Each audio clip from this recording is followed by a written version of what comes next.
Market Leaders, the podcast featuring leaders from some of America's most impactful but lesser known companies. My name is Jeff Cass. I'm an executive coach here in Charlotte, North Carolina, who retired in 2023 after more than 30 years of leadership in corporate America, and I'll be your host. My guest today is Gino Barbaro. Gino is an investor, a certified money coach, a fellow podcast host with more than 6 million downloads, and a best-selling author. So there's quite a bit there, Gino. I really appreciate you taking the time to be on the show. Jeff, thanks for having me on today. How you doing? I'm doing great today. So as you look back on your 30 years, tell us a little bit about your career, how it started and how it's evolved. I thought I was an entrepreneur. I basically started myself a job years ago. My father and my mother were both from Italy. I was, from a young age, primed to say, you need to work hard, you need to save your money, and oh, by the way, if you've got a business by yourself, you really can't trust anybody. And that's what I did. I went to college, I got out of college, and I started working, and we bought a restaurant as a family.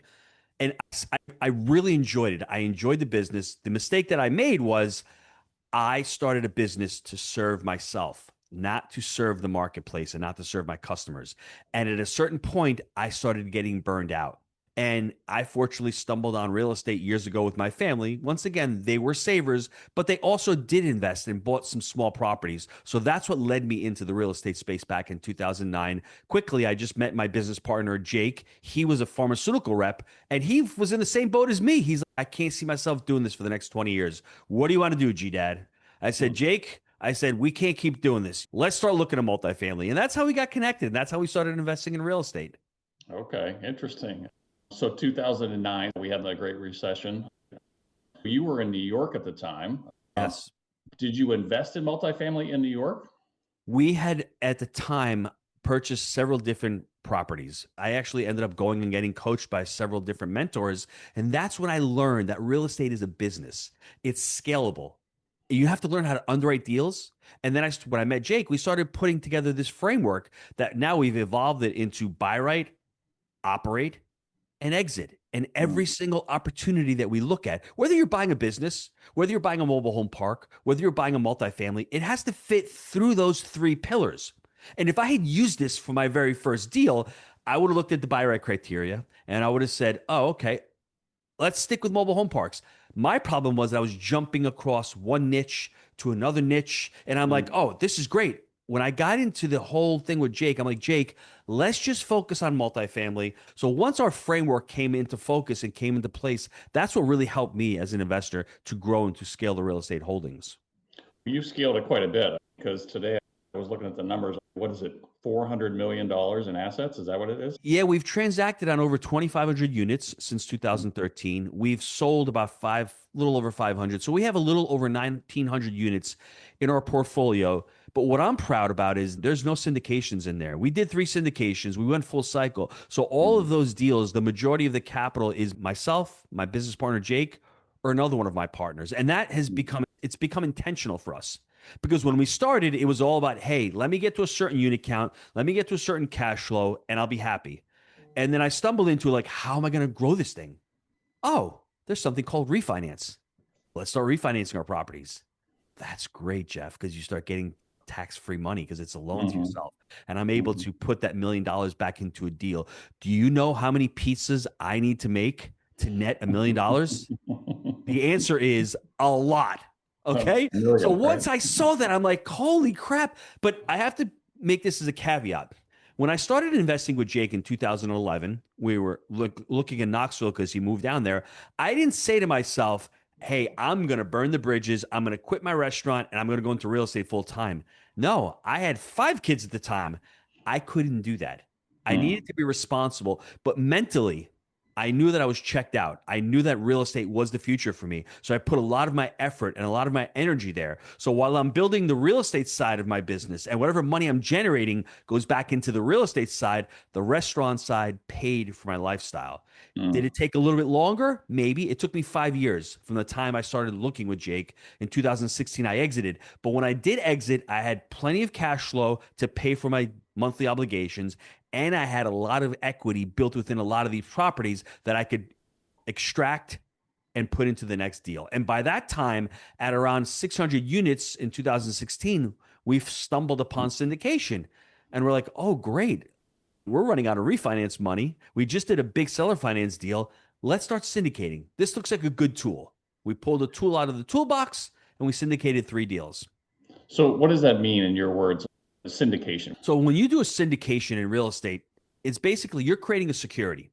What you're doing is you are amassing investors, you're giving them this opportunity with the expectation that these investors aren't going to do anything. They're going to be passive. You are going to be the active ones. The pro was unlimited resource of capital, the ability to expand the portfolio, the ability to use other people's money. Sure. And the con was, oh crap, I've got to get another layer of complexity. So for us, it was a great stopgap. But at the end of our third one, we started revising our goals. And what I love about your show is you're talking about people in mid markets and people who are great. Jake and I just wanted to become what we call small giants. There was a book by Bo Burlingham. He wrote Small Giants. We didn't need to have 17,000 units. 1,900 units is plenty. We wanted to create and control the equity in those deals. So we were willing to forego growth and replace it with a smaller company that had culture, that had core values, that really aligned with our goals. We wanted profit per unit. Every single unit in our portfolio has a profitability metric. We want to be able to get as much profitability from every unit as possible. And the syndication model does not allow for that. It allows more for the equity and for the growth and for exiting. We don't want to exit some of these deals. We don't want to be constrained by that. But as of right now, I think we're just going to continue to fund the deals with our own capital. Okay, interesting. Makes perfect sense. Yeah, no, I get it. So I want to go back to as between 2011 when you started with Jake until 2016, you sounded almost like more of a passive investor at that point. As you continued to operate the restaurant, he was in Knoxville investing in these. Was he the primary front person for the buys and the operation, or how did that work? That's a great question. What we started doing was I was the one who really understood the business. I knew how to underwrite the deals.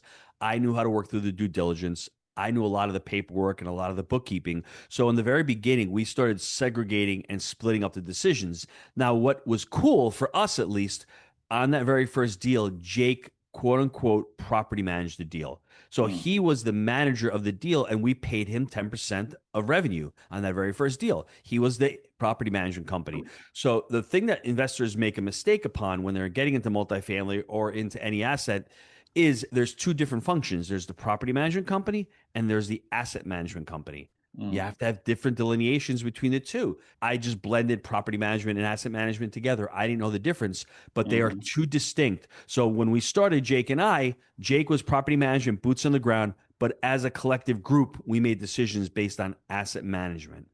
Okay.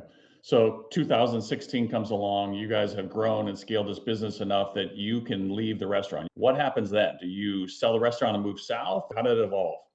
When I left in 2016, I said, Jake, let's continue to buy Knoxville. You have boots on the ground there.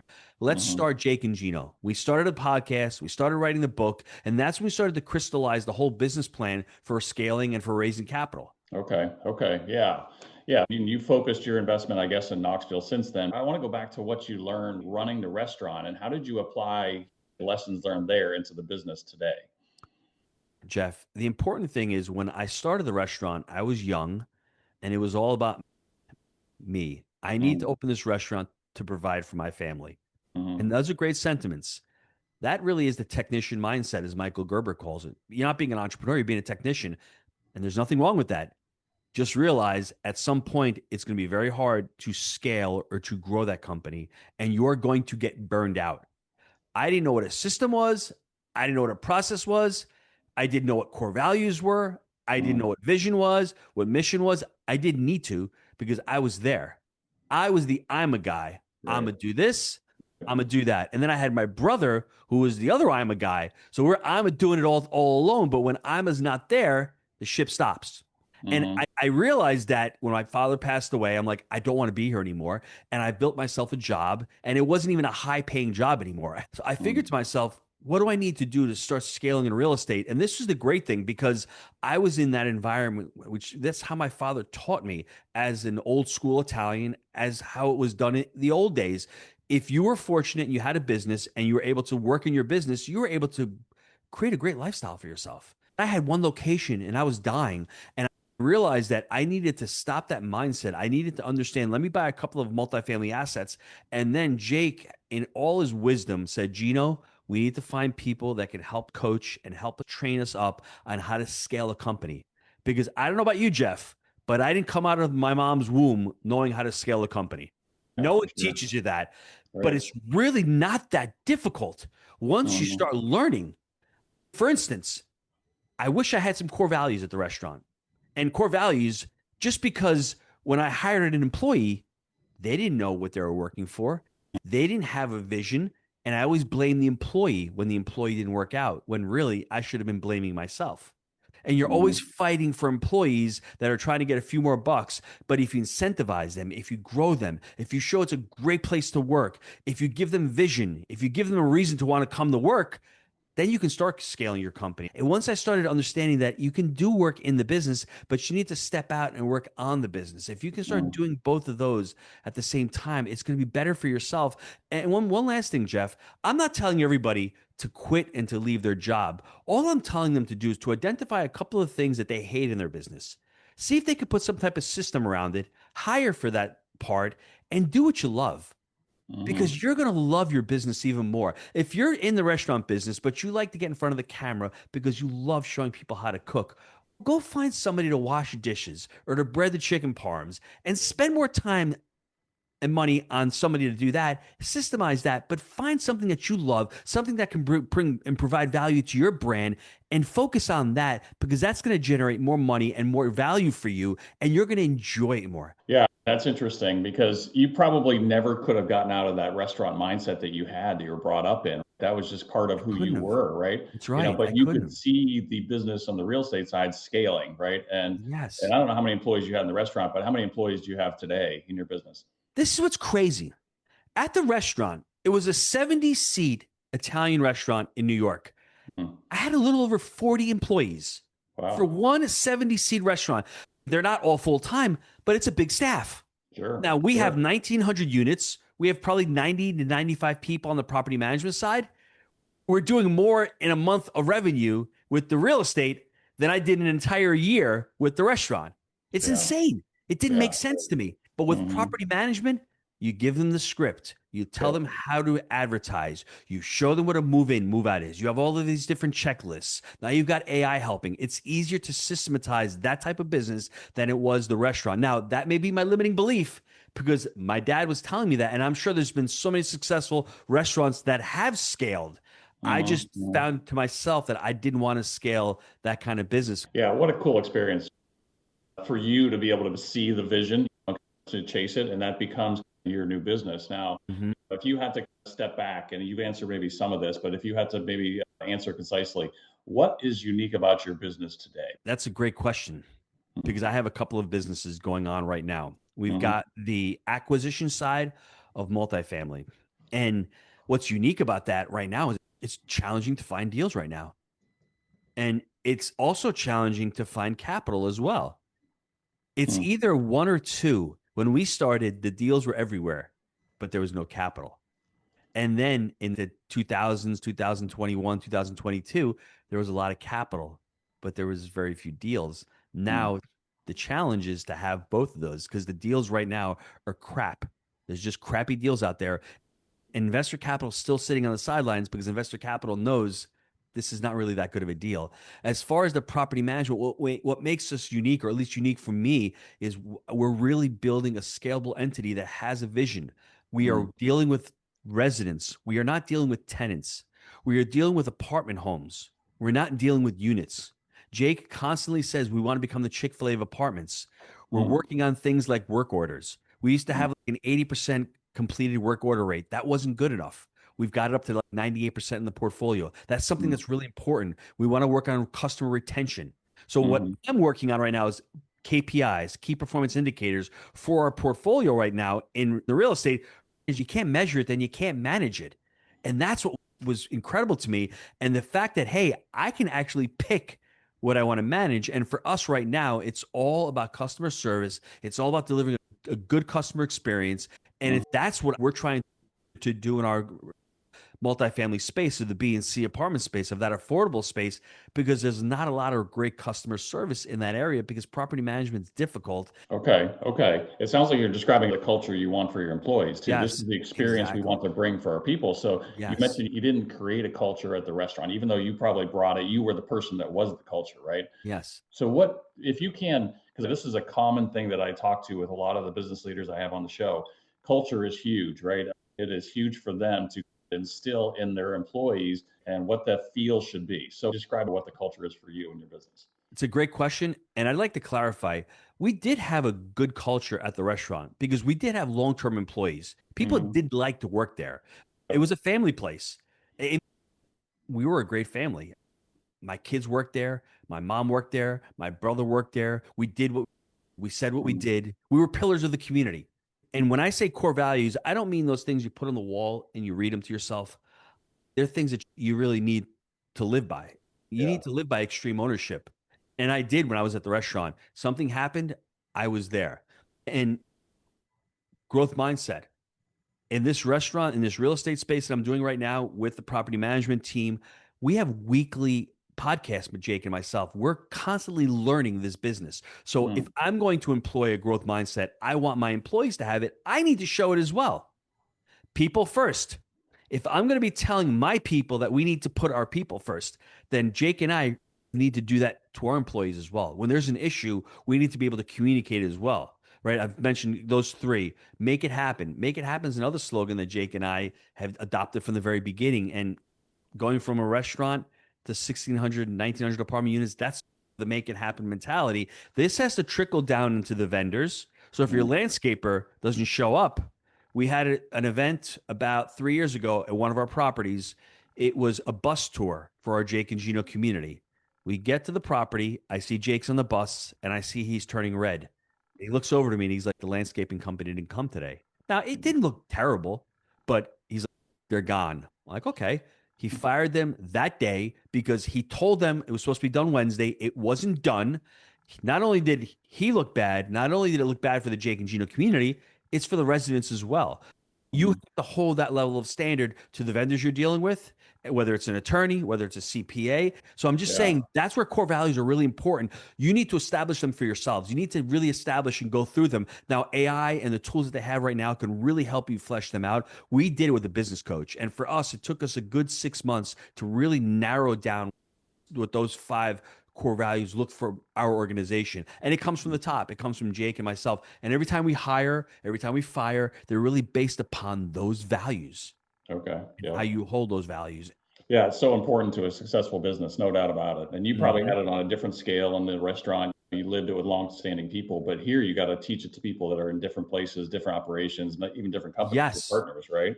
And you can't, because you can't touch all different variables. As you start scaling and as you start growing, you're having heads of divisions. You've got 15 or 20 maintenance techs. You have a head of maintenance. He's got to abide by those core values and he has to hire and he has to train based on them. Then you have Mhm. property managers and leasing agents. That's another facet. If you have a syndication company, you've got head of investor relations. Then you've got an acquisition team. Then you've got an asset management team. They've really all got to be aligned and all on the same page. That's cool. Sounds like you built a great company.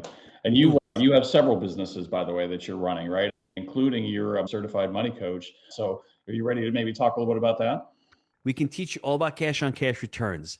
It's 80% psychological, it's only 20% mechanical. Once you Mm, learn the mechanical piece, the vast majority of people are held back by themselves, by the behaviors that they have, by the beliefs that they have. When I started out early with Jake, I had a lot of those limiting beliefs. Money doesn't grow on trees. It mhm, takes money mhm, to make money. Real estate's risky.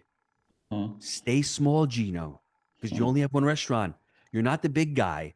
And I kept hearing these recurring patterns. Oh, Gino, you lost $172,000 with that mobile home park. Maybe you shouldn't invest in any more real estate.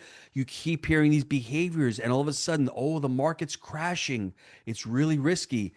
And then you start acting upon those. Your behaviors are belief driven, they start to drive your behaviors. And for me, when we bought that very first deal, me and Jake in 2013, it was $600,000. We got a 10% seller finance note on that deal. We Mhm. only needed $60,000 to buy a 25 unit asset. So, do you need money to make money? I don't know. Do you? Yeah. I just Yeah. shattered that belief. Hmm. 3 years later, we bought an $11 million asset, 281 units, all seller financed. The down Wow. payment was 20% seller financed, 80% by the bank. Now, do you need to make money?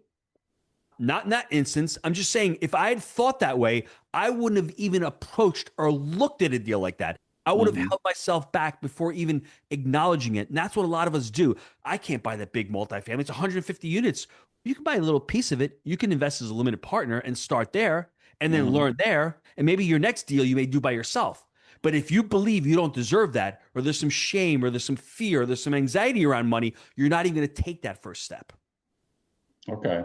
So how do you find your clients in this particular case? Are these people that you work with on the real estate side, or is it something else that you are looking for clients actively outside of there? I'm looking for clients anywhere. My personal preference would be to work with families because I've got a Okay. family. I've got 6 children. I've been married 27 years. It's been life changing for my wife and myself because Mm, we came from different backgrounds and it mm, was always arguments. Now, when you peel it back and you can have that conversation with your spouse and say, hey, this is why I'm acting this way, it's because I'm afraid. It's because I don't know how much money we need for the future. And if mhm, she can say to me, Gino, I don't even know what that means because I never had money around me. How can we come to a compromise? That's what I love about the whole money coaching space, especially with spouses, because we always tend to fight about money, but money mhm, is not the cause. It's just a symptom, it's something underlying. mm, I think, Jeff, the whole epiphany for me was when I told her about 10 years ago that I wanted to become financially free. And she's like, aren't we? I'm like, no, we aren't.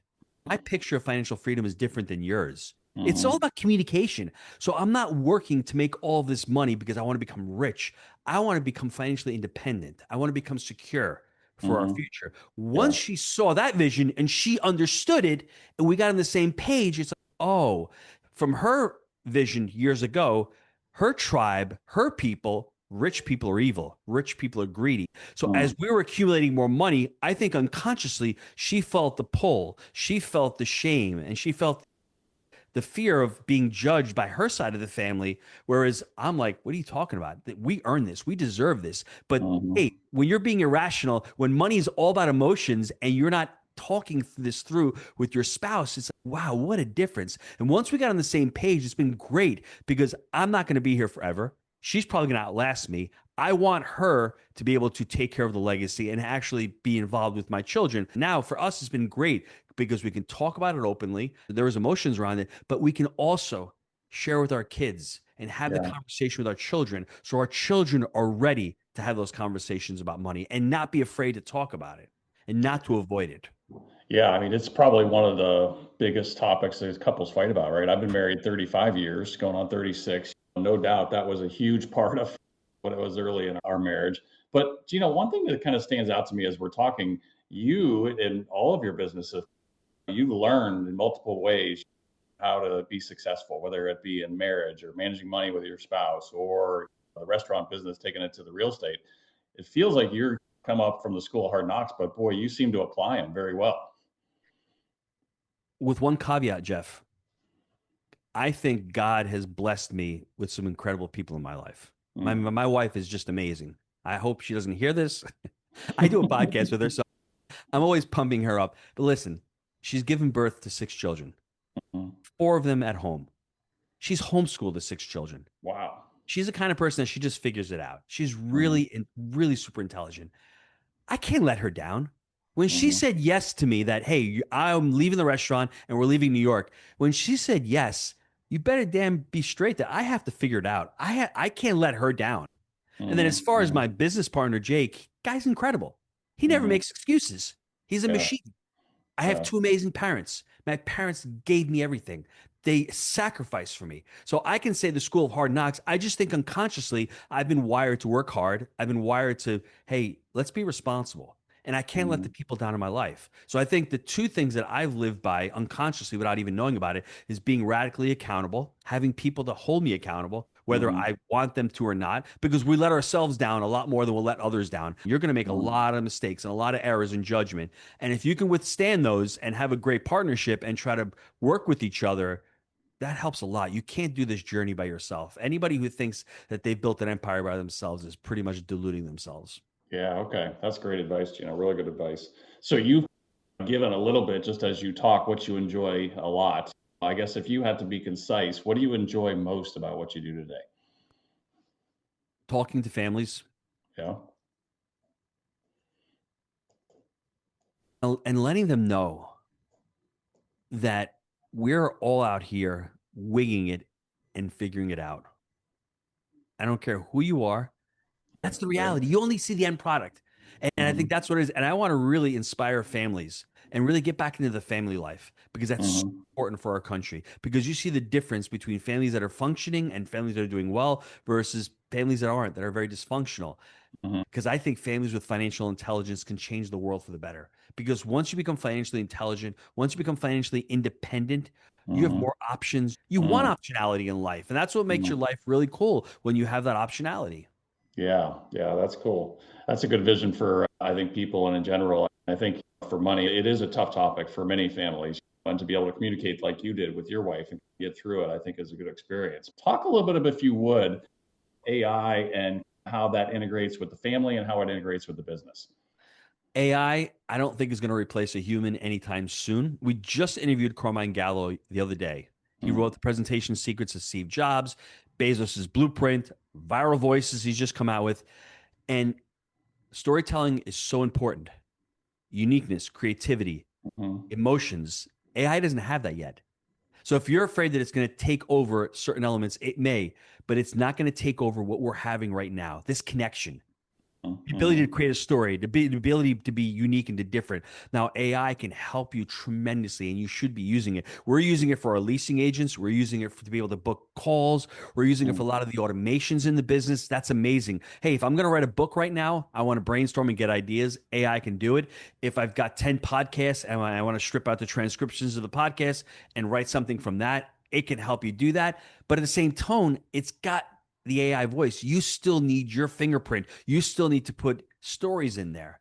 yeah, Um, yeah. So I'm conscious of time here, Gino. I got one more question for you, okay? And maybe I'm going to tailor this to you a little bit. So if you had advice for a new father or a new executive or a CEO, what would you give them? I gave it to you a few minutes ago. To be able to engage and to be able to connect with somebody, I think you first have to seek first to understand, then to be understood. And that's Hmm. Stephen Hmm. Covey's premise. Yeah. And it's more of like you're trying to connect with somebody, but you want to solve something, but you need to connect first. And Hmm. whether you're giving a presentation, whether you're talking to your team, whether you're talking to your spouse, whether you're talking to your child, they have to know that you care. They have to know Yeah. that you're listening to them. If they don't, and they're like, another salesperson, why is this guy trying to sell me? If they feel that, and this goes into every realm, if you're trying to raise money from somebody and you're pitching them a deal and you're giving them about the IRR, first find out even if they're qualified. Learn a little bit about the person. So for me, Hmm. it's a lot of work, Jeff. When you have six children and you need to sit there and you need to listen to all of them, and you really don't want to care and want to connect. It does take a lot of work.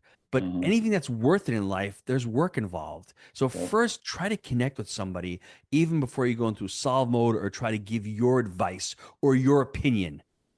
And the Hmm. other thing would be you start out the conversation, hey, Jeff, do you want me to hear you or do you want me to give you an opinion? And that's something Hmm. great because Jeff would be like, oh, you know what? I just need to get this off my chest. Great. Hit me up. That Hmm. is something that my wife does all the time now. And I'm like, that is a great tool because sometimes the kids just need to vent, or I just need to vent and be pissed off about an employee or be pissed off about a deal or an engineer. Like, man, what can I do, Hmm. Gino? I just need you to listen to me. Yeah. Yeah. That's a great communication technique. You strip out the thoughts that you have that you're assuming they want, and you just listen. Yeah. But for Yes. you, there's no difference whether it's a personal connection or it's a business connection. For you, it's about connecting first. That's what you got to do. Hmm.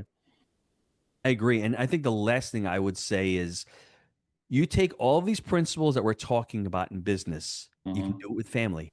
Family is Hmm. the same. Every family should have their own vision. Every family should have their own mission statement. Every family should have their own core values. Yep. Every family should have their cadence of accountability and their rhythms. Are you having monthly calls? Are you sitting down once a week with your children? Whatever that looks like, to run a successful business is very similar to running a successful family. Yeah. Gino, look, I really enjoyed this hour. It went by super fast. I can see why you're successful. I've really enjoyed having you on the show. Thanks, Jeff. I appreciate it.